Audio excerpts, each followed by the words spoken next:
Baseball, apple pie, and short track racing on a Saturday. All stalwart American traditions. So what better way to kick off the season than to show up at one of the most famous short tracks in the country, Five Flags Speedway. Let's see which of our drivers gets to claim the opening salvo of the series as we get ready to watch round one of the Misfit Touring Series. And you'll see it all live here on Podium Esports. I am Joe Peak, and with me in the booth is DJ Clark. Behind the scenes is our director, Ryan Bauer, and he's using cameras provided by Dougie Beard. DJ, greatly looking forward to this one. This is part of the roots of Podium Esports and this channel here at Short Track Racing. And like I said, Saturday night is no better time for it. There really isn't, Joe. This is what American grassroots racing is all about. And as you said, there is no better place to kick things off than the home of the Snowball Derby here at Five Flags Speedway in Pensacola, Florida. It's a tricky track. It's one that's going to present many a storyline for us across the night. But it's one that I have had circled as a best way to be able to start this off as we take a look at the schedule here. Yep, so we start things off with Five Flags. We've got Hickory in there, Rockingham. This is honestly just a very cool schedule that when I saw all these listed up, I was so happy. Southern Nationals in there. They've got Kern County, one of the latest to be added. Phoenix Raceway even makes an appearance. Nashville Fairgrounds. It's going to be a fun one because this is the kind of the greatest hits of short tracks that are available here on iRacing for sure. But let's take a look at the track itself, DJ, as we zoom in on Florida.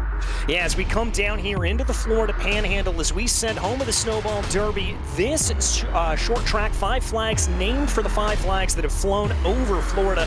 15 degrees of banking in the corners around this half-mile speedway. It really and truly means, Joe, that you are going to be in steering lock pretty much the entire way around this track, and this track is a place that is known for chewing up tires. So when we get into this 75-lap feature, tire wear going to be a big talking point. In fact, we saw a lot of those marbles already, even after just practice. But looking at the car, another one of the newer additions here on iRacing, the late model stock that runs in the Cars series, has 500 brake horsepower. And of course, you look at 4 gears to try and work your way through. Hopefully they shouldn't have to do that much after once they get them running. 3,100 pounds, so hefty little car. And 90-inch track width with 105-inch wheelbase. The car's late model stock tour machine has certainly made its presence known both in the real world and here in the sim. And of course, can't get away without mentioning the format, DJ, of tonight.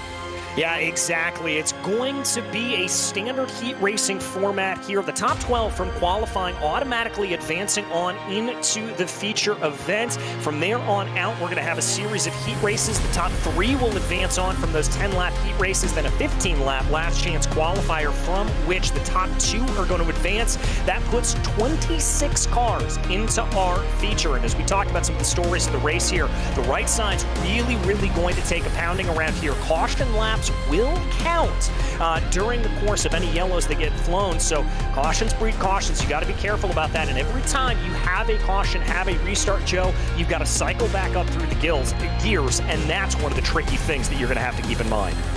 That's true. And, well, with this being the first race of the season, we, of course, wanted to get a chance to have a chat with one of the organizers, Kyle Adams.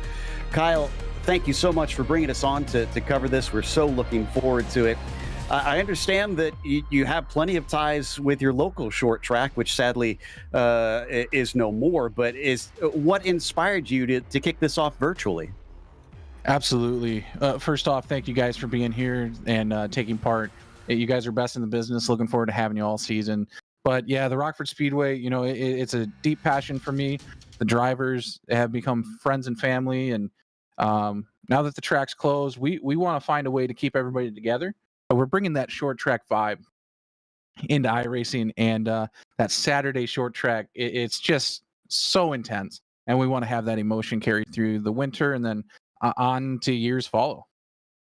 I can totally understand, and as someone who has worked at a short track, although on the dirt side, I understand what you mean about the feeling of going through all the various races in the evening.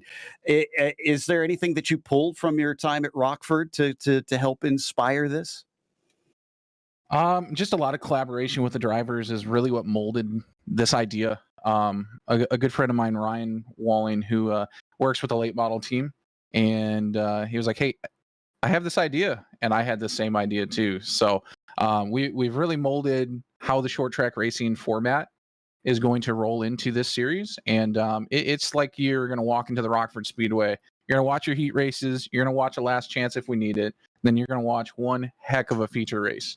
So hopefully we can put on a good show and put a nice stamp into history with what we're trying to do here with Misfit League. I know you've gotten some pretty good attendance. Is there, in case anybody watches this and wants to get involved, is there a place that they can go that they can join in on some of the short track fun? Yeah, absolutely. You're welcome to check out the links in the bio. You can join us here in our Discord. Right now, registration is closed, but we will be reopening it here in a couple days in preparation for our next race based on attendance. We're going to be running late models, super late models, street stocks, both some open and fixed classes, just to allow everybody an opportunity to run with us. So, well, thank you for taking the time to come and chat with us. Best of luck behind the scenes helping run the show. I'm sure there's a lot of headaches, but fun to be had there. And congratulations on getting this off the ground. Thank you very much. Good luck to you guys as well. That was Kyle Adams, one of the organizers of this Misfit Touring Series that certainly sees some great talent come in. That is for sure. Waiting for the last few seconds here, DJ, for the clock to tick down. What a place to start it. Like you said, just it's such a challenge, this one.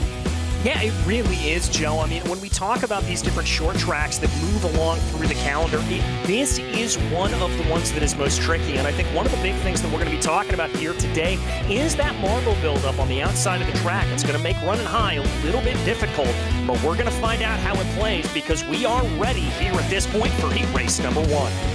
Indeed. So it's going to be Angel Ortega that starts on the pole of this first heat, with Nick Redberg going to be starting in second place. Ethan Leahy will start from P3, and then it's Jim Duda who starts from 4th. After that, Kenneth Storkson will begin P5. To his outside, it is Jacob Alexander. Row 4 sees the likes of Terry Wagsness there in 7th, and Aaron Genske in 8th. Finally, in row 5, it is Jared Duda and Kyle Adams in 9th and 10th. And already the cars are gridded up and ready to go for this one. 2 heats that it looks like we're going to be seeing, a consolation, and then we head off to the feature. How important is it to have a first heat here, especially considering it's so short, DJ? Well, it's really, really crucial, Joe. You want to be in that top 3 here at this point. You don't want to put yourself into the last chance qualifier. That's just going to raise up the adrenaline, raise the stakes for you as much as possible. And when you're in a short track format like this, you want to be able to take a little bit of time to calm yourself down, not have to worry about anything, and just be able to focus on that feature race. So being up in the top 3 here of one of these heat races is going to be absolutely crucial. Well, we'll see if drivers can climb forward, because as we said, only the top 3 that will be advancing to that feature means that it's going to be most of the field heading off to the last chance qualifier if they can't try and make some passes in what few laps that they have during these heat races. Looks like just waiting to get going here in a few seconds, and then we should be taking off 8 cars, actually. Apologies. Looks like Duda and Adams are not going to be taking part in this one, as now the pace car is leading them away. Yeah, pace car going to lead them away here for 2 laps under caution conditions. And crucially here, we've seen the track temperature fall a little bit. It's still a wonderful 75 degrees Fahrenheit out in the air right now with about 25% relative humidity. But the track temperature has fallen down to 97 degrees. So that means that it's not going to be super hot like we saw in practice. It was up to about 107 there. So that means it's going to be a little bit easier for these drivers to get themselves around. And starting double file, naturally, of course, DJ. What does this mean for those starting on the outside?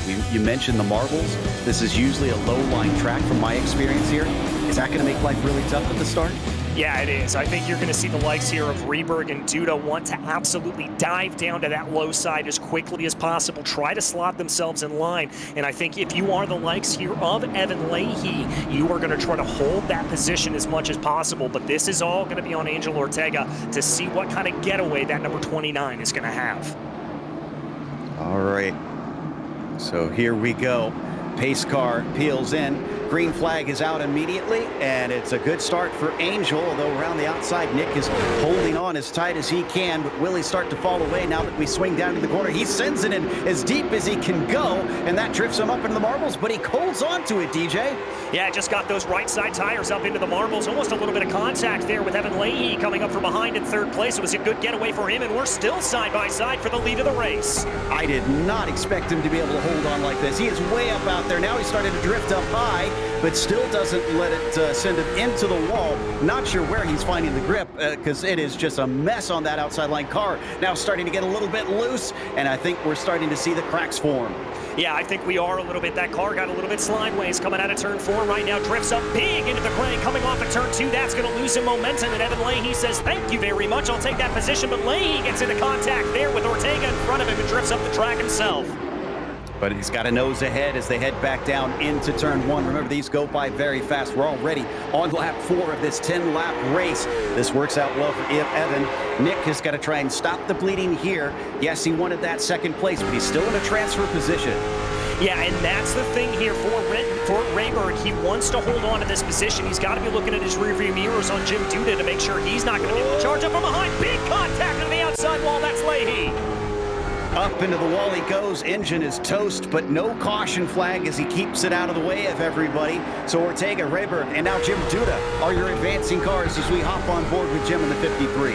Yeah, and that is just a situation here for Duda where he was able to keep it pointed on the straight and narrow, doing exactly what he needed to do, applying pressure from behind.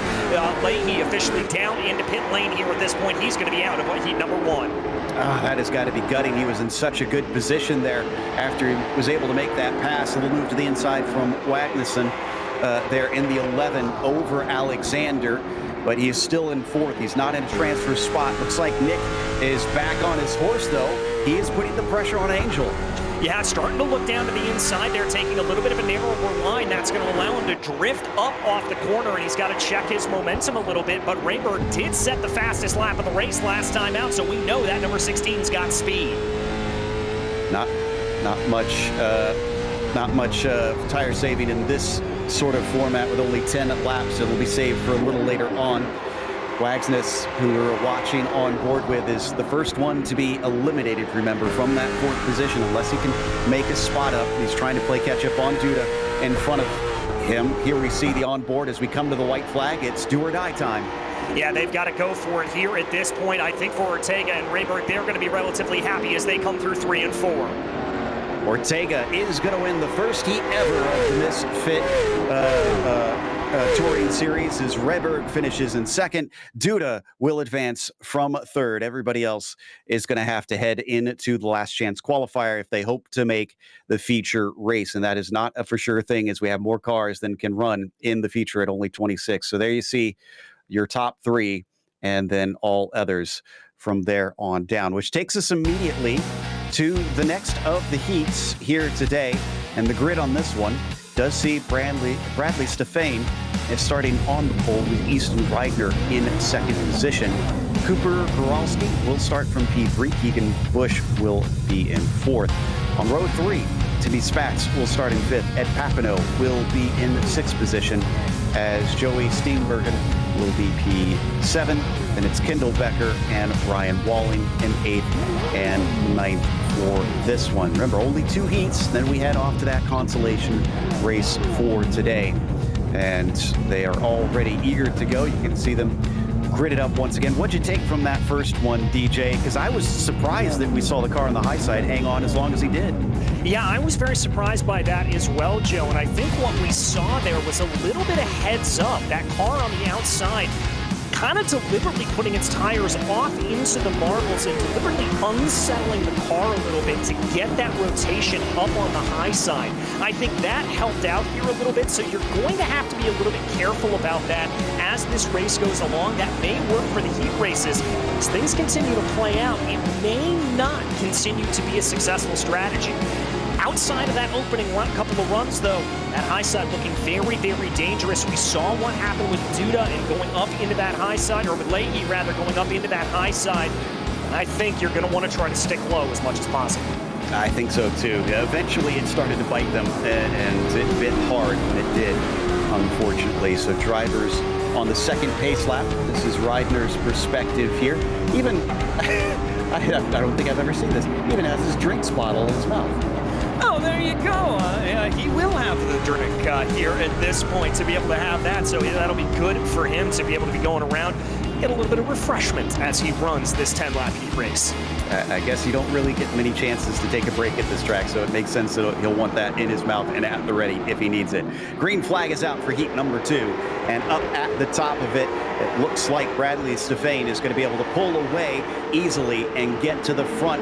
Could he chop down to the bottom, Reidner? Yes, he manages to get in there. Way up high off the corner there for Bradley Stefane, but he keeps it out of the wall. Cars certainly look like they are drifting a lot out of 2 and 4. Yeah, these tires clearly not up to temperature yet as they try to get themselves going around here. Behind them, Goralski trying to be able to hold on a little bit up on the high side as Keegan Busch tries to make a look as we ride on forward. Timmy Spats, big contact at the outside wall. That was the leader who just got loose, and into the back of him, Reidner kind of shoves him out of the way unintentionally. He'll keep going in the lead now, but our pole sitter looks like he is down to 5th and out of the transfer positions. And that just goes to show you what can happen here in short track racing. Even the littlest mistake like that can absolutely throw you off. Stefane here now down in 5th, outside of those crucial transfer spots. Papineau now into 4th, and Goralski's the one that really gets to pick up the pieces. We got a battle for the lead, honestly. Reidner a little bit high as Busch tries to stick his nose underneath him. Does seem like even though the low line is the place to be, if you get pinched down there, DJ, look at how hard he's having to work. Yeah, he's really having to fight it there at that point. Busch took that little bit of a look down to the low side and prevented him from running the line he wanted to run. Now Busch is going to try to carry a little bit more momentum up around the high side. Not going to play out. Man, is Reidner fighting this. Having to do a lot of corrections on the wheel, and I wonder if that's helping Busch out, if he feels a lot quicker and smoother on the car right now. He's sticking right to the rear of that white machine. He goes up to the high side, but once again, the car gets a little bit loose. He chases it up the hill, catches it, and he's now got half the race to try and finish this. He's going to try and go around the outside.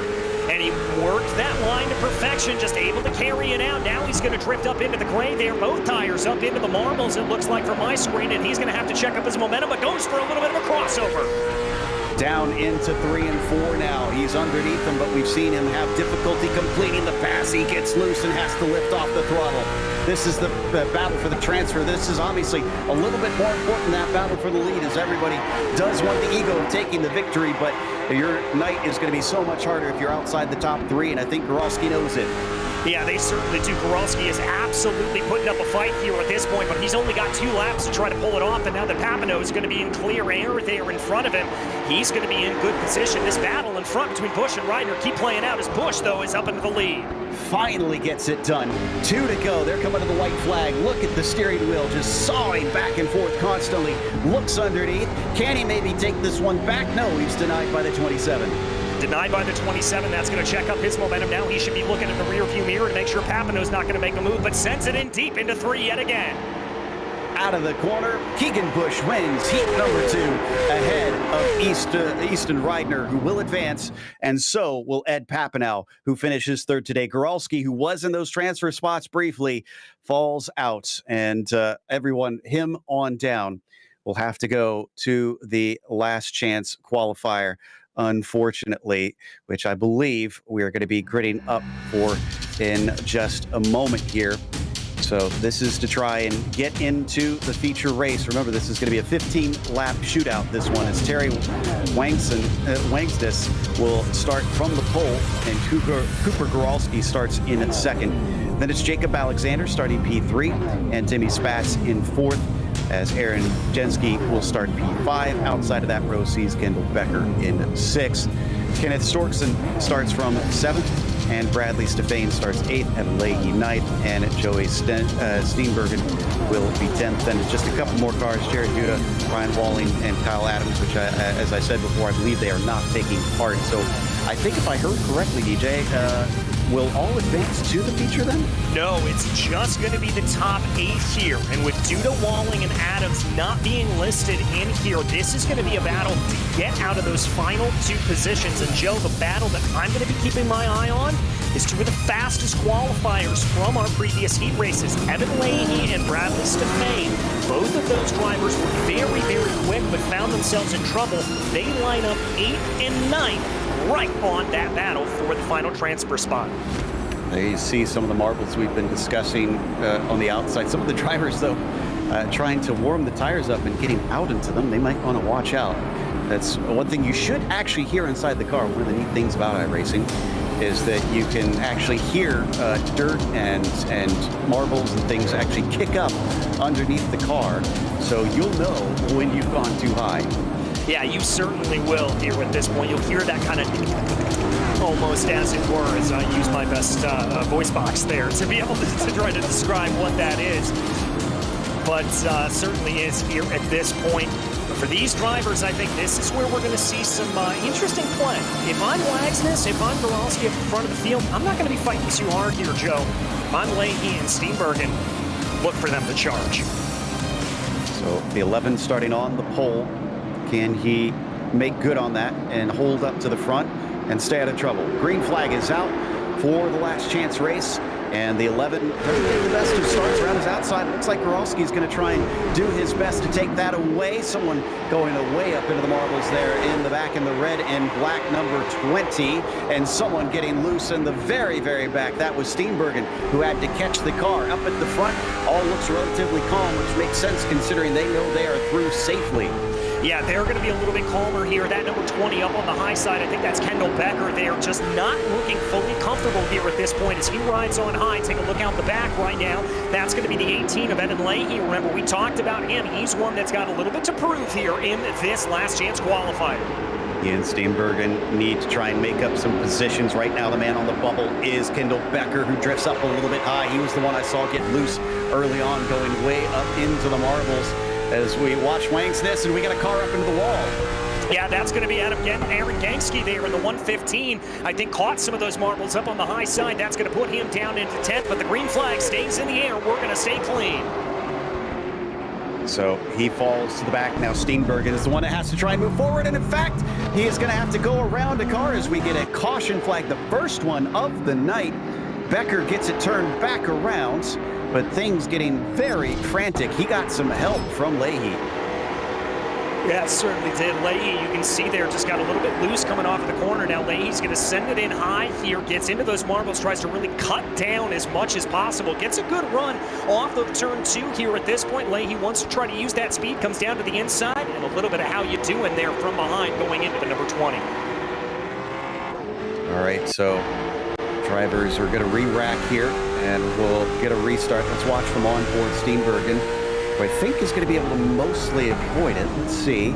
Sees it happening, checks up, and just about sneaks around him.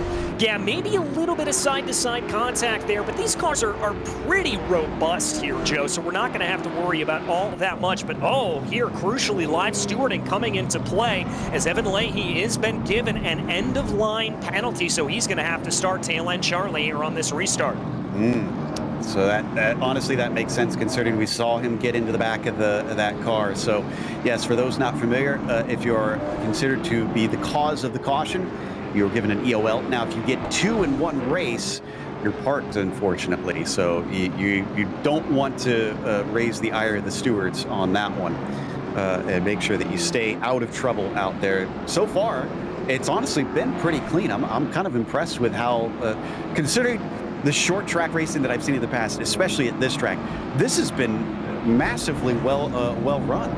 Yeah, it really has, Joe. I mean, we've seen some drivers get into troubles coming up on the high side, making contact with that outside retaining barrier, but for the most part, this has been clean racing. And let's be clear, I don't think that was a malicious move by Evan Leahy. I think he just carried a little bit too much speed into the corner, maybe didn't expect Kendall Becker to check up nearly as much as he did, and just an honest driving mistake there.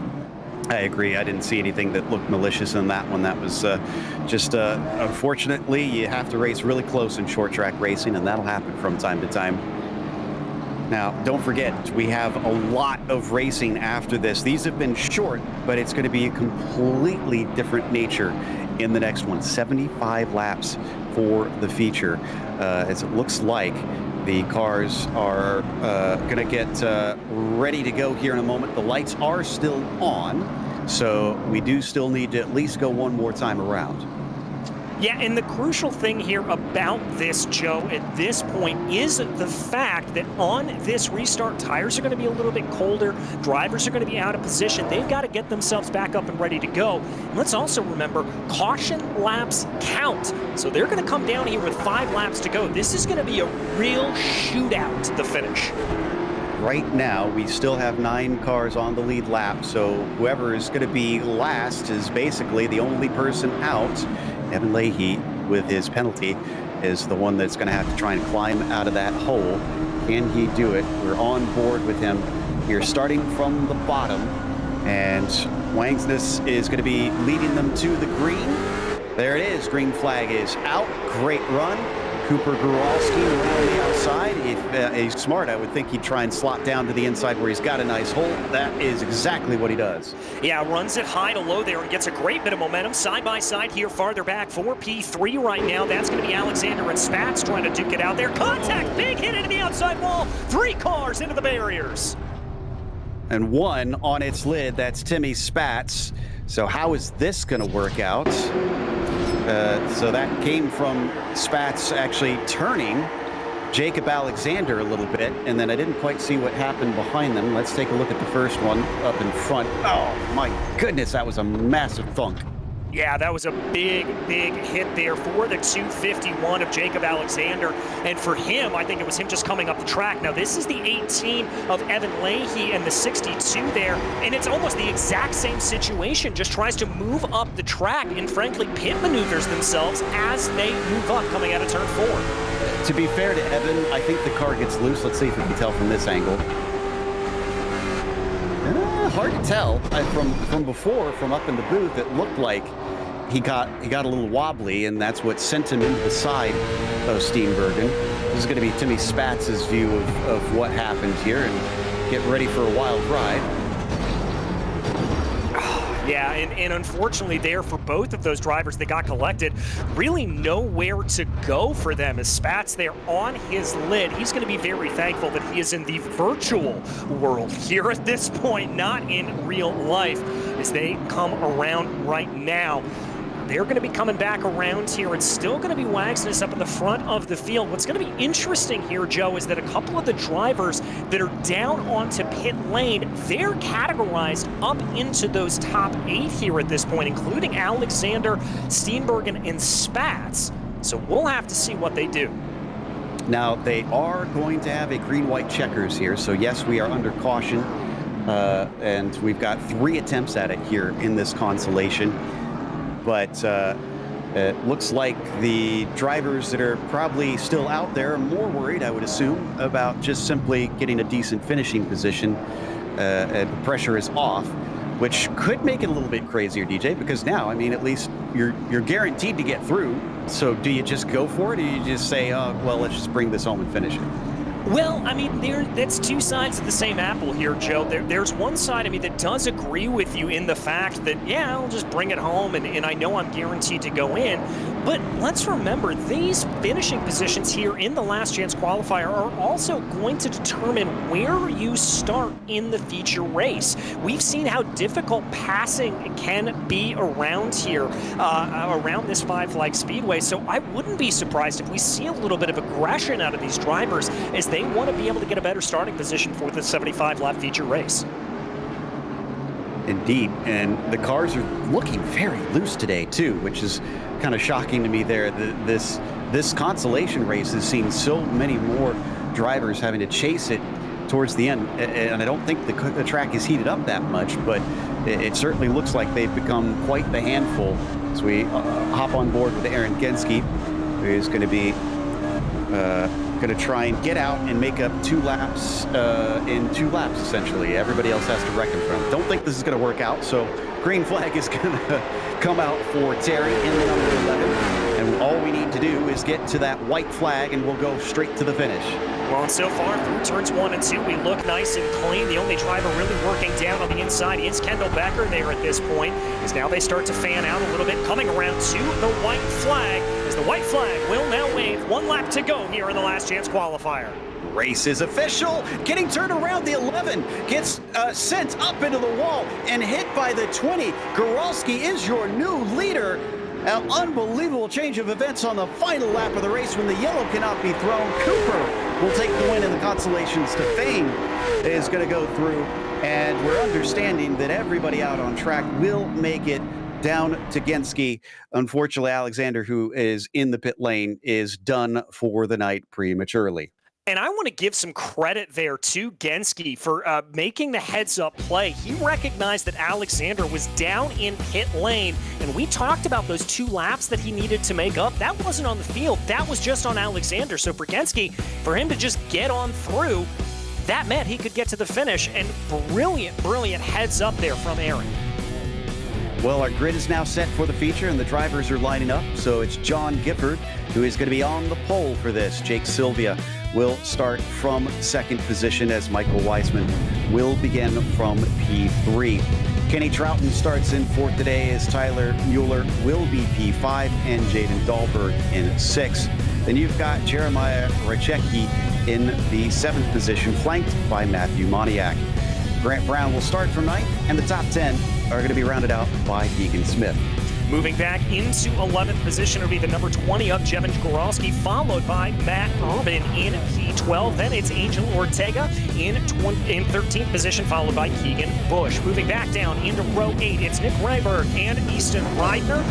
2 R's making up that row. Jim Duda will line up 17th, and Ed Papineau to his outside will be P18. P19's Cooper Goralski. Bradley Stefan will be in P20. 21st goes to Kenneth Storkson, followed by Kendall Becker in 22nd.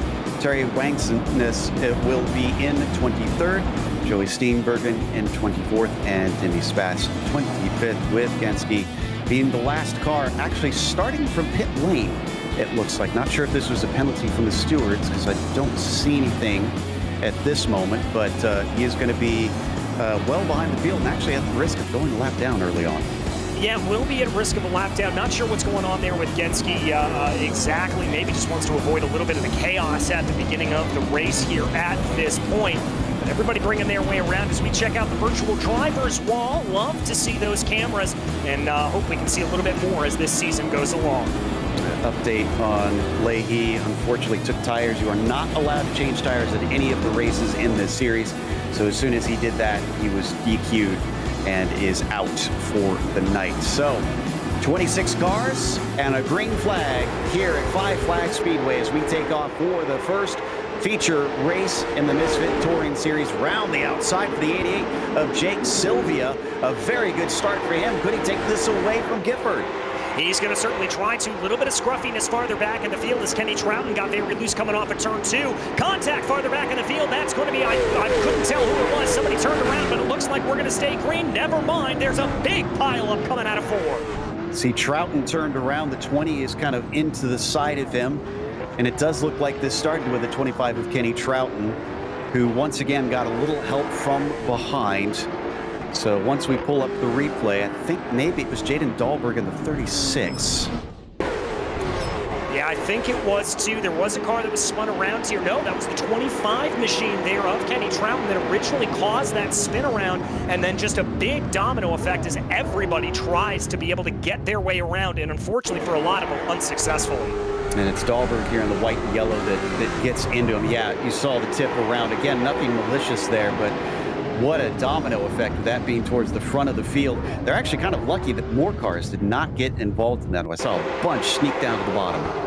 Yeah, Bunch being able to move their way down to the inside there. Just some opening lap jitters here is what I really attribute this to, Joe.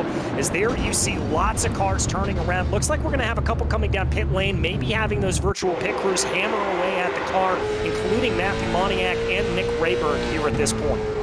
See Steenbergen's perspective from the back. He had some time to react, but was he able to get out of the way? Look at all the smoke, and just gets into the back of the car in front, and thankfully didn't hit him too hard, so I think he's going to be able to get away with that. Yeah, not even any damage really on the nose as we take a look here on the replay. No surprise, Jaden Dahlberg was given an EOL for being the cause of that caution. Yeah, and that's going to send him back to the end of the farthest line here. That's what that EOL penalty does mean here at this point. Now, do remember that caution laps do count, so we're going to continue to tick those off here under yellow flag conditions, and that could raise things up here, raise the stakes a little bit for the rest of this field. So there we take a live look at everybody and just try to calm themselves down here at this point. We see that sip of water there coming in as well. Always good to be able to see that. But I think for these drivers, as they go back double file here at this point, it's really and truly all about just staying calm here on these opening laps. Becker still on pit road, unfortunately. So not sure he'll be able to take part in this restart. He's already a lap down as it is.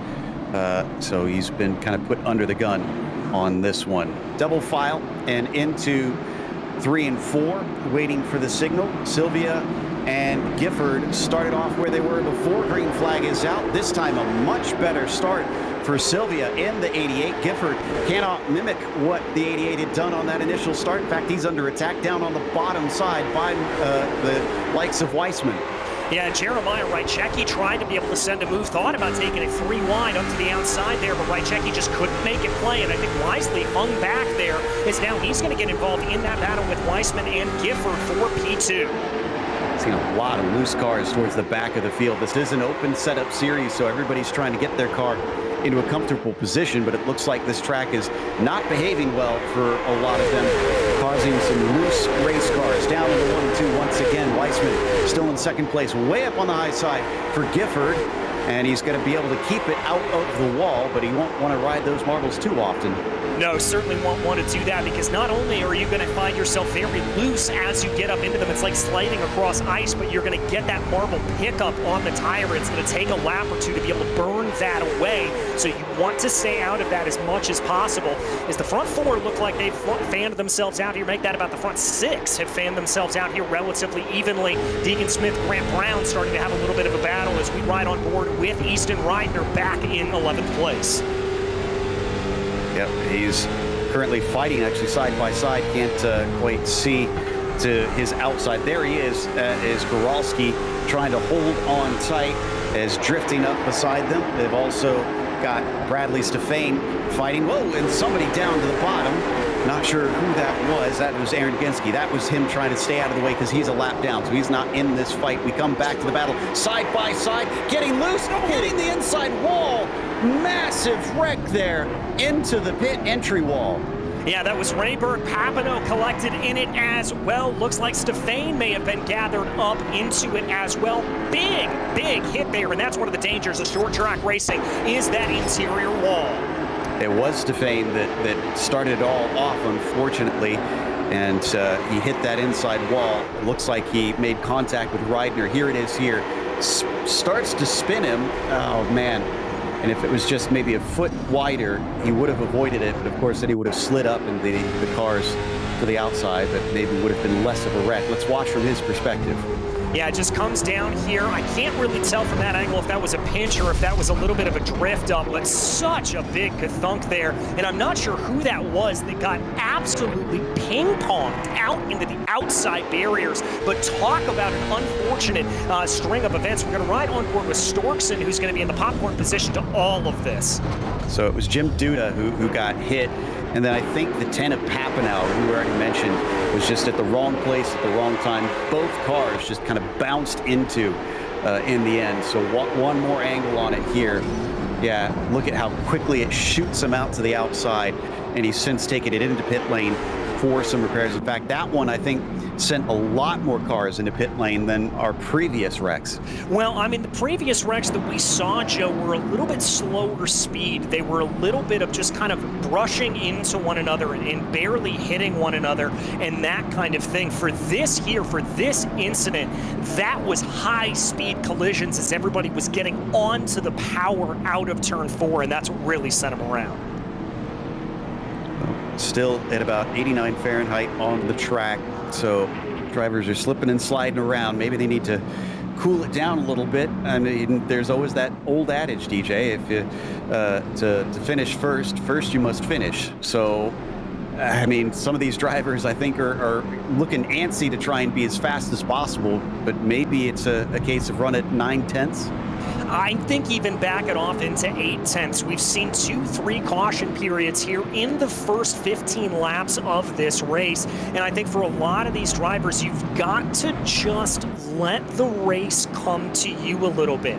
I wouldn't be surprised if a lot of these drivers have set these cars up, as you said earlier, open setups here, that this would be a little bit set up for a longer run. Maybe they'll feel a little bit more stable as the race goes along.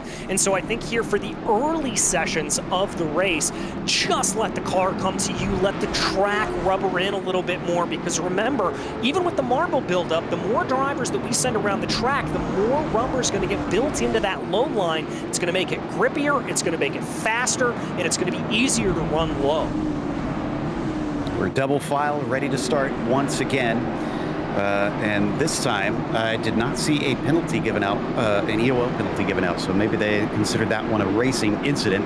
As the pace car peels in, the green flag is out for Sylvia, this time flanked by Weissman, who's not able to try and get the jump on him around the outside. He will get into second place quite easily as he finds an opening behind him. Tyler Muller is going to be able to get third as we got a battle for fourth between Rychecki and Smith. Yeah, they're going to be duking it out a little bit there. It looks like Rychecki's forced up the track ever so slightly. 46 of John Gifford, who we ride on board with, trying to take advantage right now down to the inside. Oh, they are getting devilishly close down to that inside wall and down to that retaining barrier on the inside as they are pushing the limits of these cars. We got another caution flag, and this one was down in turns 1 and 2, and actually, I think it involves the inside wall a little bit. This looks like Moniak in the 3 and Storkson in the 57. Let's take a look. All right, this is coming down into turn 1, and again, another one of those incidents there where we talked a little bit about not sure if somebody moved up or moved down on the circuit. Two drivers trying to vie for the same position. Also looked like we had another incident coming out of turn 4. Oh, that was a big hit. Oh, that is a shame. Maybe some drivers checking up for the yellow and didn't realize, didn't get the memo. So we'll see that sometimes, especially on a short track when everyone's so close together.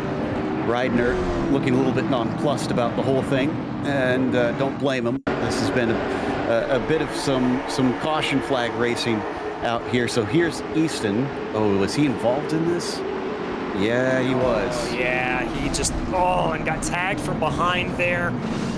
I was going to say hopefully able to avoid some damage, but it just didn't look like he was able to there at that point. Definitely a harder lick into the outside barrier here as there we see it. Just some unfortunate running here. And Easton was running a pretty clean race. He was trying to stay out of trouble as much as possible, and unfortunately just didn't fall his way. So watching from the onboard, almost drifted up into Easton. And then the second time, unfortunately ran out of the luck. Woo! What an escape here from Terry. Didn't realize that he was that close to being taken out. Yeah, I didn't either as well. That's just good situational awareness there for him, certainly recognizing what it was. As we also saw, kind of taking a look out of the corner of his screen, maybe watching the broadcast there a little bit for him. So good runs there for him all the way around that he was able to avoid it. Yeah, a little smile from him. So yeah, I think he saw what was going on there. Also, Easton Reidner in the number 7 was given the EOL for this one, so he has been considered at fault. Unfortunately, we've already lost Bradley Stefane is out of this race. He is a DNF, so he's done. Ed Papineau has been in his pit stall for quite some time, about 3.5 minutes. So not sure that we're going to see the 24. And also Keegan Bush and Jim Duda are sitting in there taking repairs. So there's a number of drivers who may have ended early, even though they made it to the feature. 50 laps to go on this one. Can we get some green flag racing? Well, I think we certainly could be here at this point to try to be able to get themselves going. Yellows breed yellows. Yes, that is the adage, Joe, but I think at this point, drivers recognize they need to calm down here a little bit, and that's exactly the position they're going to put themselves in. And they're going to wave off the green flag here, which gives us some time for a quick little bit of housekeeping. Reidner was not given the EOL for being at fault for the caution. He was being given that for causing an accident after the yellow came out, which I can understand they don't take a very bright view on here in this series. So that's why he has been sent to the back. Yeah, and the reason why we delayed this start here was that the field was a little bit spaced out, and race control wanted to see them bunched up a little bit more, make this a little bit more competitive. One of the last things you want to do is have a big spaced out start here to get everything back around. Get everyone a good opportunity to try and get a good restart here on this one. This is your best chance to try and make some positions. Sylvia knows it, so he's going to get on the loud pedal quickly. His green flag is out down to the inside. Tyler Moeller once again. Here he goes. He's very quick on these restarts, and he's going to deny Weissman that second place. Yeah, smartly doesn't come up and chop off the front there of Michael Weissman. Just going to try to hold it down to the inside here. We ride on board with Gifford right now, who's really got his choice of lanes in that number 46 machine, able to move it around the track, as Weissman is very, very loose up on the high side there. You can see that car just dancing off of the corner. So we go single file now briefly once again. Thought I saw a car duck into pit lane there at the bottom side. Yeah, someone has decided to abandon this race, and that is Jim Duda, who is unable to continue after trying a brief moment of getting back out on the circuit. Watching from Urban, it is getting quite frantic towards the tail end of the field. Noah's Ark as they work their way through right now, almost 3 wide, coming down into turn 2, or turn 1 rather, as they try to sort themselves out, trying to be able to figure out a line here. You can just see these drivers farther back in the field, maybe getting a little bit antsy. They want to try to get themselves into good position.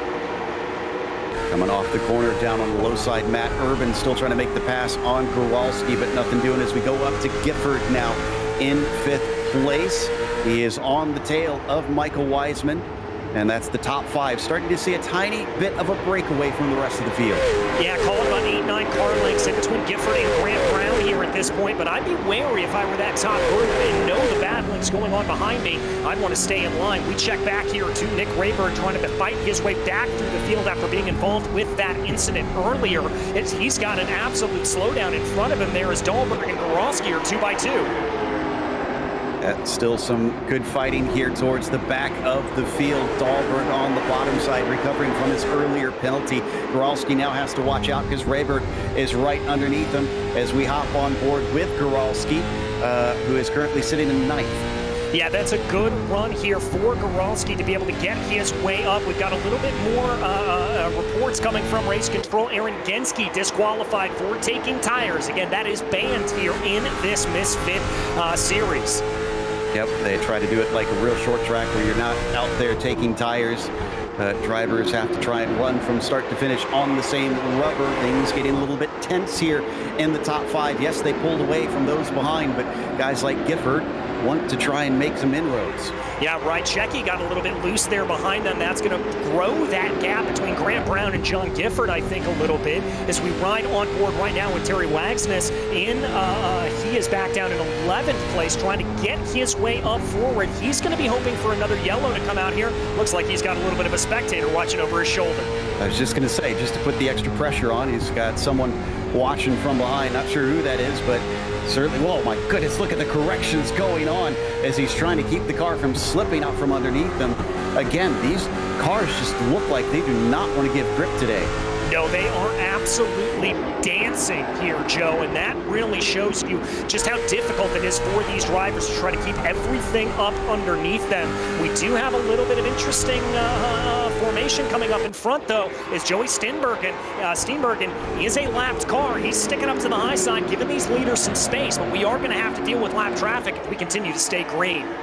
They're going to stay to the outside. Joey's going to keep them from getting into an accident with him. Great job there from the 62.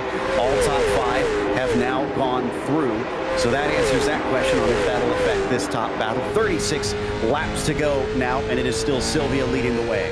John Gifford, the last car in this leading pack right now, maybe holding back a little bit, trying to save his tires. He's up ahead of him, Tyler Muller.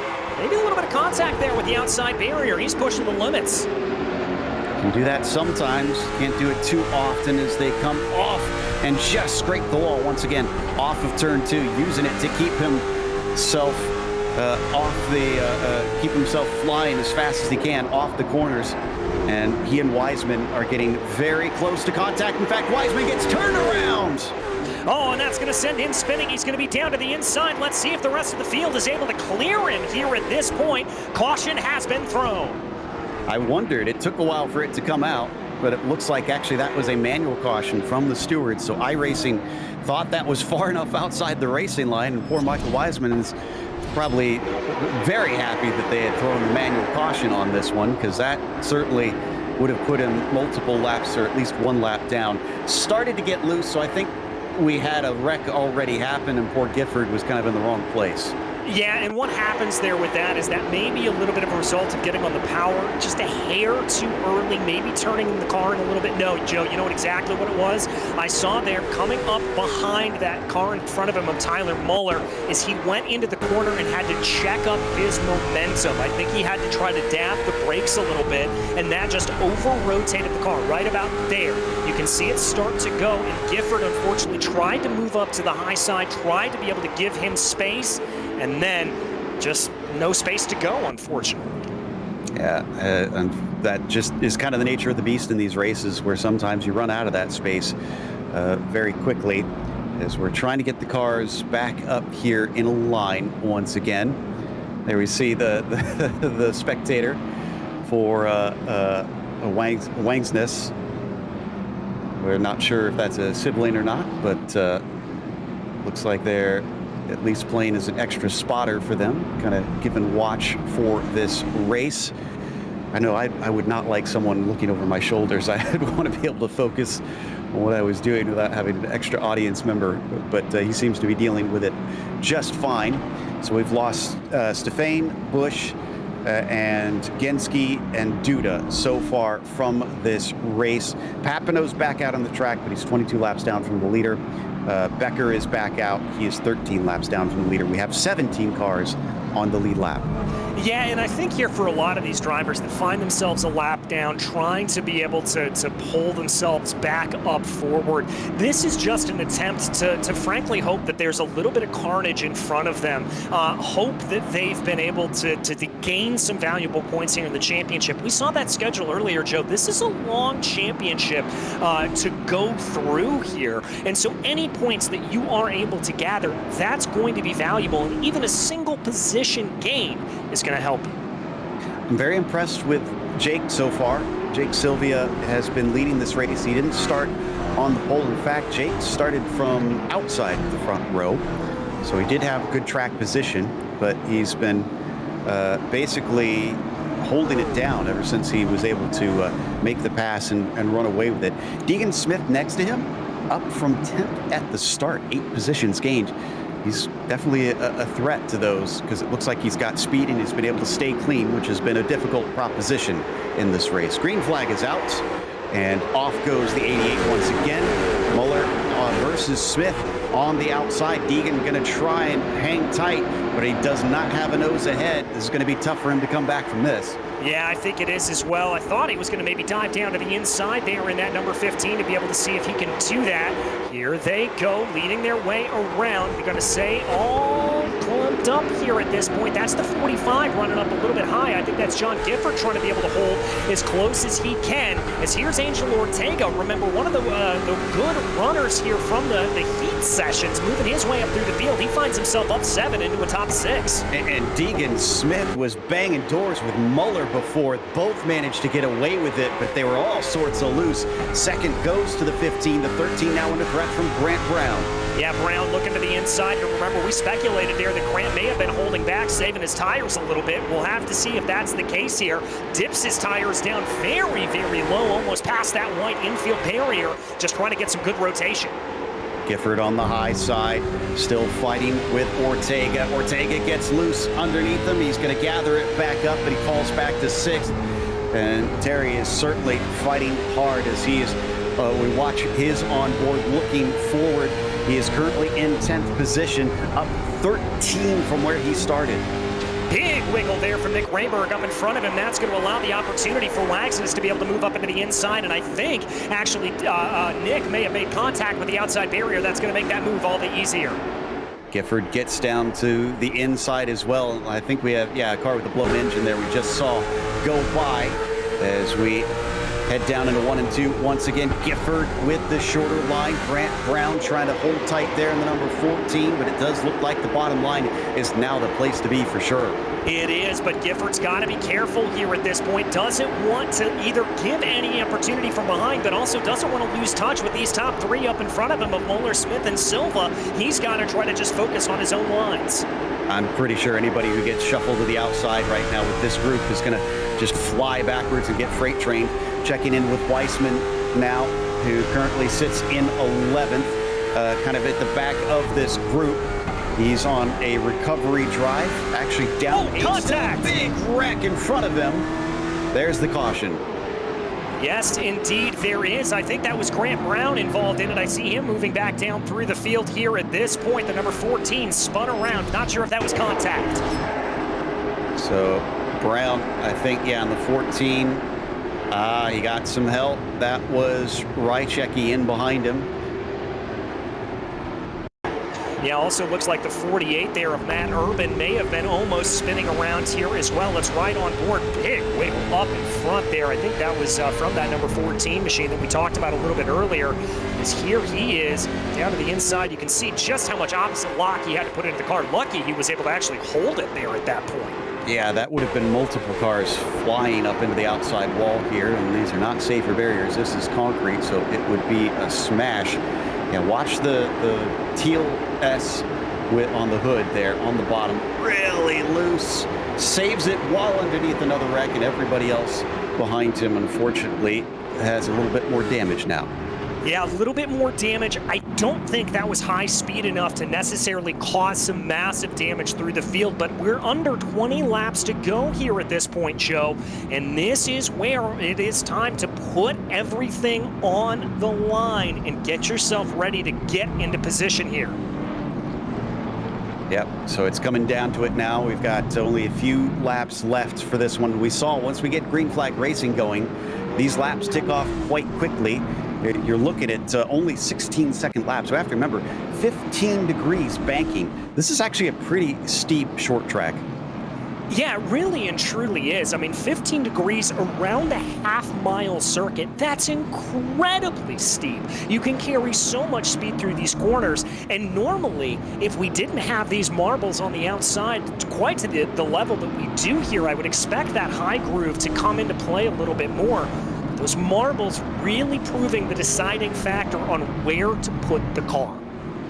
It's, I think, played a significant role in this race. I wonder if the race control will give a pause to try and clean those up before next time, because for this one, they did not clean the track between each of the sessions, which has certainly played such a heavy part in this.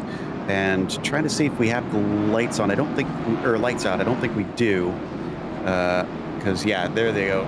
The lights are still on the pace car, but they were starting to get lined up. Everybody's eager to get racing. Green next time by, the official call here from race control, and so that means that we are going to have a 14-lap shootout to the end. The question's going to be is if we stay clean and green, or if we get into a position here where we may have to have those green light checkered attempts come out. That's a good point. I had forgotten about that until you said something just now. So we could see this race extended as we come to the green now, and the 88 of Jake Silva has been leading for most of this race. He'll continue to do so as he takes that green flag. Deegan Smith has an opening down to the bottom. He's going to take it immediately.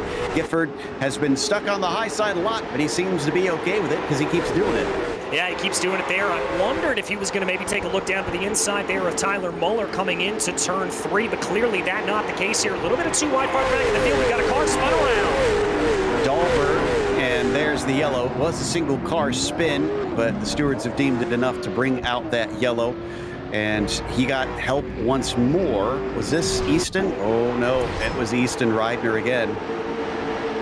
Yeah, coming down here into turn 3, Easton, just a little bit of contact there. I'd be interested to take an on board here with the number 36, maybe see if that car had started to spin around a little bit more before Easton made contact with him. This will be a great angle to be able to see that exact issue. Gets loose off of 4, goes down into the corner, catches a little bit of that groove, little bit of contact there, minimal contact. I can't really put the blame there on Easton Reidner on that, Joe. That car was already starting to go around there, and Easton was just trying not to run into the back of him as much as possible. Yeah, I think you're right. And honestly, even if he did touch him initially, it was the tiniest of contacts there. So just close racing that winds up causing maybe bigger repercussions for some of our drivers. Now down to 11 laps to go. What are we going to have on this restart? This is going to be maybe about 9 to go, I guess, once we get the green flag? 9, maybe 8 to go. Remember, 3 green-white checker attempts, so if we get into a little bit of scruffy running, we will get that chance to extend the race and get this to hopefully finish under green. Well, so far, the stats have been a bit against that, unfortunately, because of the number of cautions that we have seen so far. But we have had some good green flag runs in the middle of the race that could point towards the drivers being able to finish it up without having to take that overtime here today. This will probably be decisive on that, because if we go right back to yellow, then we'll have just enough time to restart without a green-white checkers. But if we go a couple laps under green, then we will be right into that GWC territory where we are going to add extra laps to the end of this one. Honestly, if I had to be a betting man, DJ, Sylvia, I think is who I would put the wager on, because it doesn't seem like anybody can do anything even when we get going. I agree with that wholeheartedly, Joe, and I also think the fact here that because Jake has been so strong off the restarts, he's not necessarily going to be too upset about these restarts continuing to come out here. He's gotten the jump on Deegan Smith, he knows how to control it, and watch for him to do the same. Don't have the 1 to go signal quite yet. Need to wait for that to come out. Hopefully we will soon. No, lights are still on the pace car, so we carry on for at least 2 more laps around this track, which means we're going to be starting at most with 6 laps to go. It's going to be coming down to it. In fact, I think, again, like I said, with 6 laps to go, they need the yellow to come out immediately, or else we are going to have to extend this race. Yeah, we will, and hopefully we'll be able to keep it clean here at this point. We're down to about 19 cars, make it 20, but here they go, ready to go again. And the green flag is out as we take off and start to speed away. So we go racing down into turn 1, and Sylvia is actually challenged a bit this time as Deegan Smith is holding tight around his outside. Big slide from Muller in behind them in the number 13, trying to make this a race himself. Car around in the back. Car around in the back there. I think that may be Kenneth Storkson. I see Dahlberg as well involved in that. Grant Brown gets turned initially, it looks like. So a couple cars get sent to the outside wall. These high speeds with this banking has really made these some heavy hits. Look at this. Yeah, that was on the number 14 here at this point. That one was on Easton here a little bit, but there was a pretty big wiggle of the 14 that came through the corner. We're going to ride on board with Easton Reidner right now. Car twitch, contact there in the back as he drifts up, and Easton has been disqualified from the running. That's his 2nd penalty of the day. And as we said, 2 penalties, that is a DQ for him. And apologies, I think I did get the information on that wrong. Looks like three penalties it takes for the DQ. So he was deemed at fault for the third time tonight. And that is it for Easton, who is going to be our latest did not finish for the race.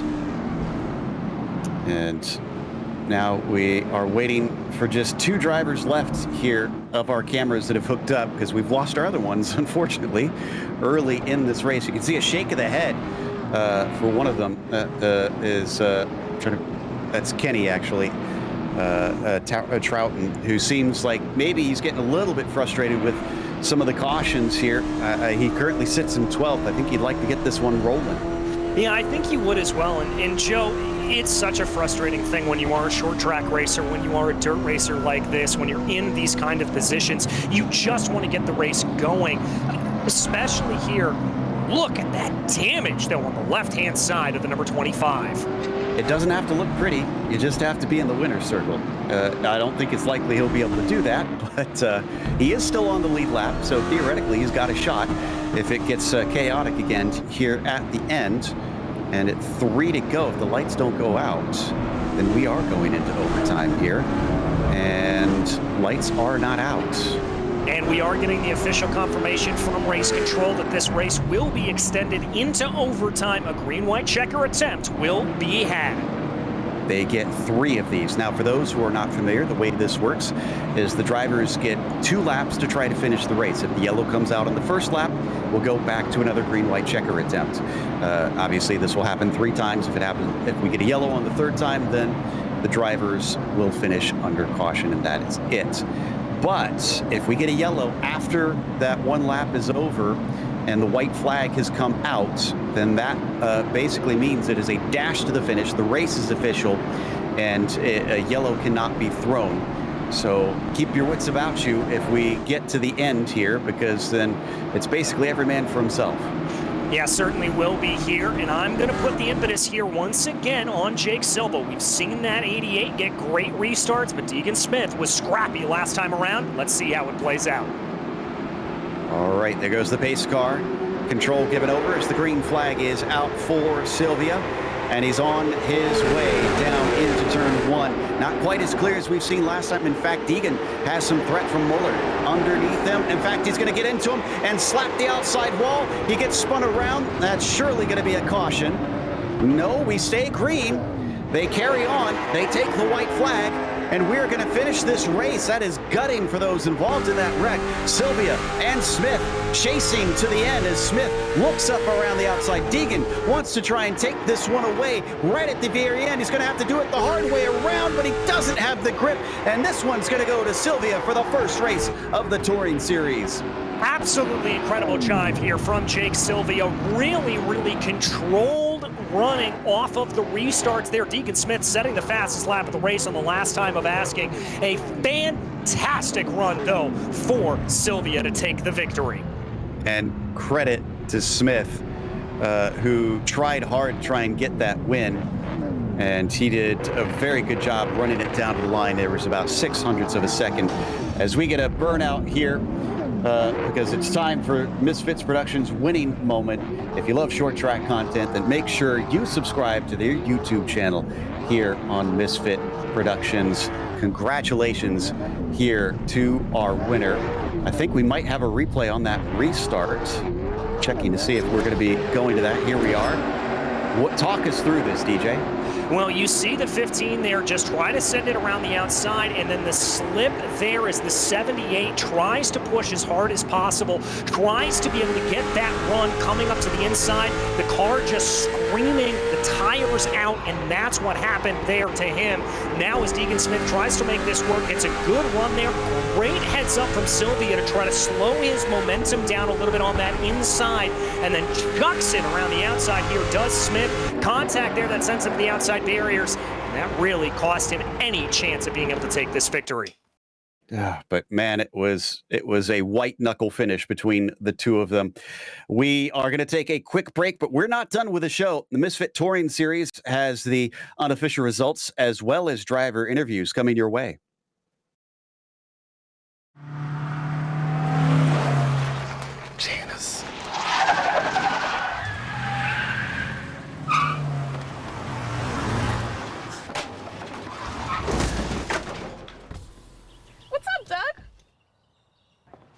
Cheryl.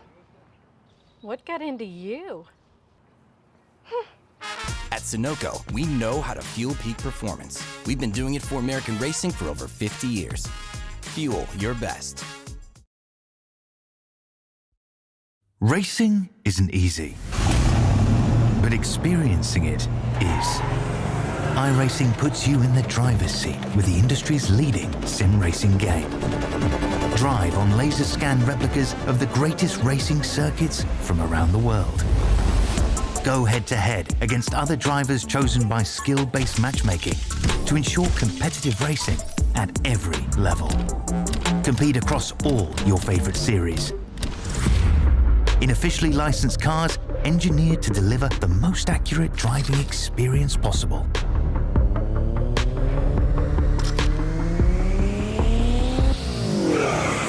Join a race or host your own with players from across the globe.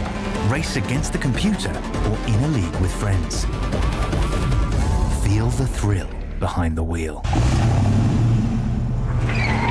Visit iRacing.com.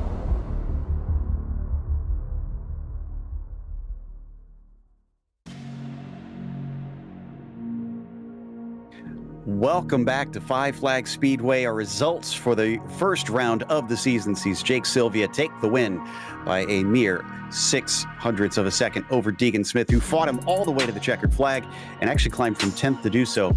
But at the last step on the podium, Nick Rayberg went from 15th to 3rd. It may have not have been as flashy as what we saw with those top two, but that deserves a pat on the back. Michael Wiseman will finish 4th today, and then it was Matt Urban who finished in 5th. Matthew Moniak was P6. Kenny Troughton, who we saw get a little frustrated towards the end, climbed his way up to 7th in the end. Jaden Dahlberg, P8. Our pole sitter, Gifford, unfortunately had to settle for 9th as Muller was 10th today. Cooper Goralski came home in 11th, followed by Angel Ortega, who only moved up 1 position on the day, unfortunately, after what looked like a very promising run for him.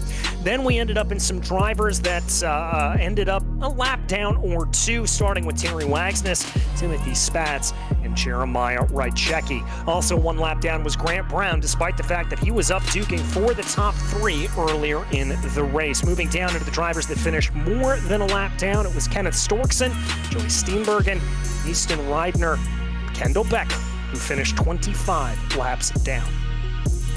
It was Jevin Goralski, who was in that 20th position with Duda in 21st, and Papineau 22nd, Bush, Stefan, Reidner, Genski, and Alexander, unfortunately. So there's the last of your finishers. Let's talk to our winner, though, Jake Sylvia, who certainly had to fight hard to make sure he didn't lose that one right at the very end. Jake, congratulations, but boy, it got tight at the finish there. Were you worried that maybe Deegan was going to steal this one from you? Might have to work on Jake's mic setup here. Let's see if we can get Jake mic'd up and ready to go here in a second. We'll see. Sometimes, of course, with the new series, we have a few gremlins we're still working out up here in our custom-made booth, so we'll try and get that sorted in just a moment. But obviously, Jake Sylvia leading most of the laps, starting it from the front row of this field and looking pretty dominant for most of it. Kind of surprised me that there was such a challenge from Deegan right at the very end. Looks like we're still having a little bit of trouble. So DJ, I have to say, this was, like we said, this was one that saw a few hiccups with it being the first race of the season. But I mean, considering everything, this was just a hoot to watch. Oh, it certainly was. Absolutely fantastic to be able to see them working their way through the field. I mean, good, close, short track style battles. It's exactly what you want to see. Absolutely. And sadly, looks like we were not able to get the...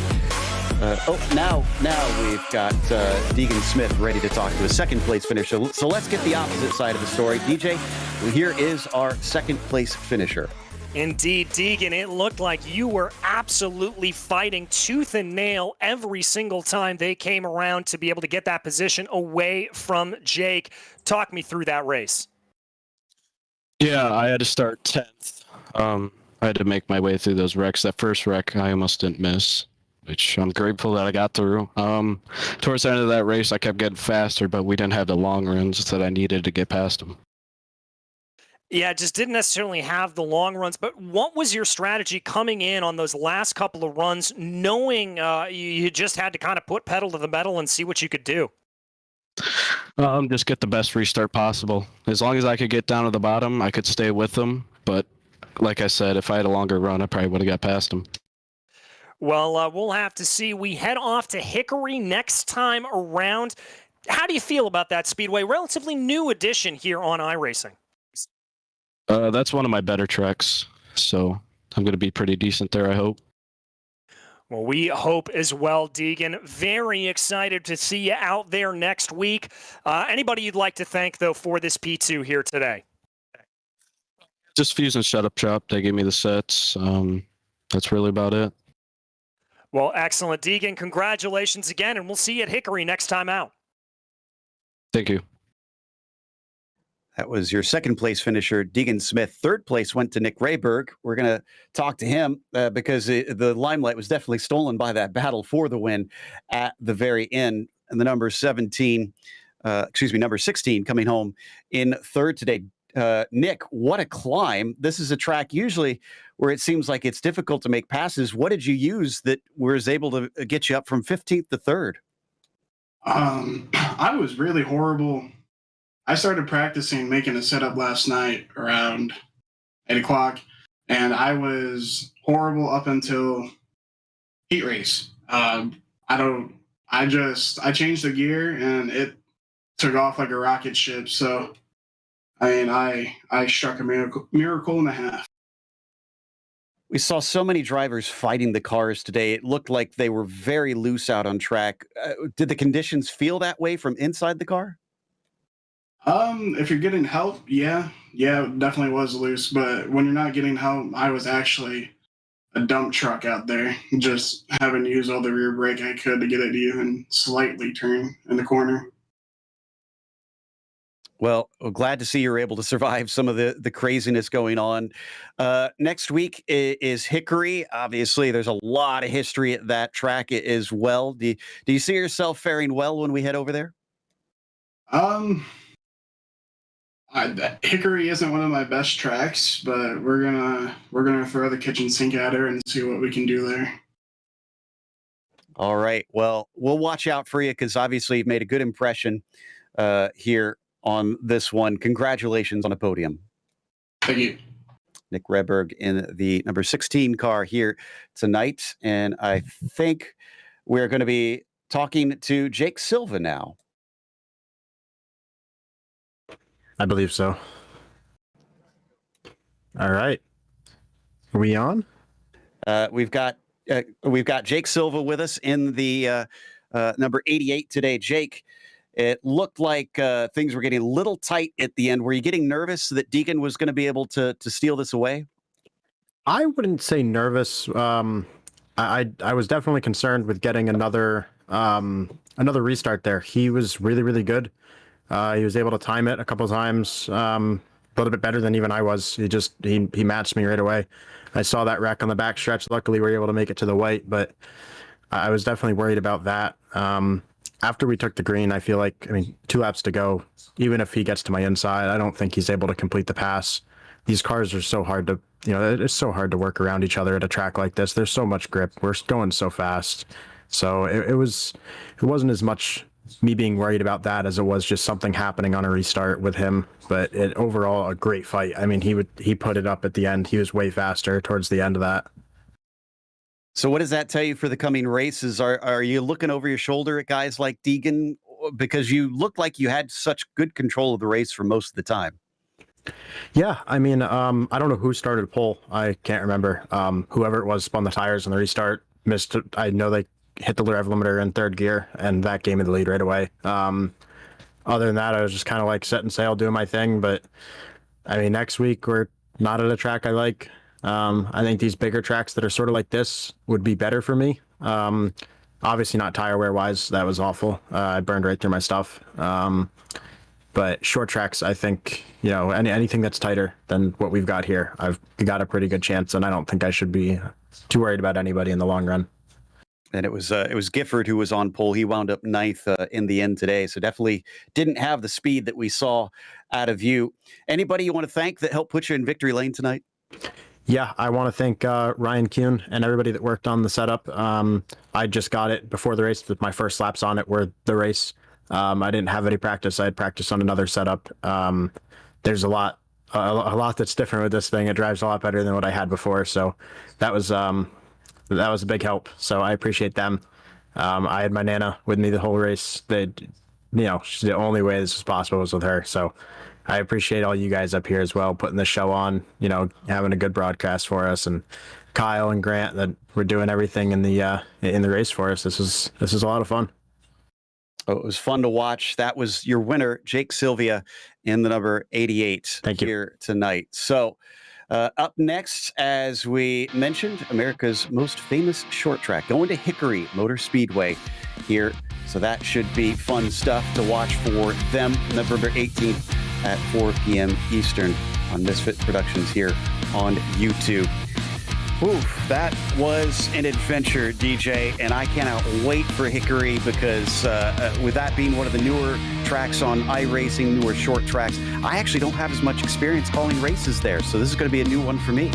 Yeah, same here, Joe, but rest assured, it's going to be very, very interesting. It's going to be bumpy. It's going to be a little bit tricky, I think, to get these cars to rotate through the corners. Not nearly as much banking here at Five Flags, but it's going to be a different tool set that these drivers are going to have to use, and it's going to be fascinating to see who's going to be able to get themselves up into the lead. Well, we'll see who can do it when we join you next time, but we're going to sign out for today. So again, thank you for joining us here on Misfit Productions.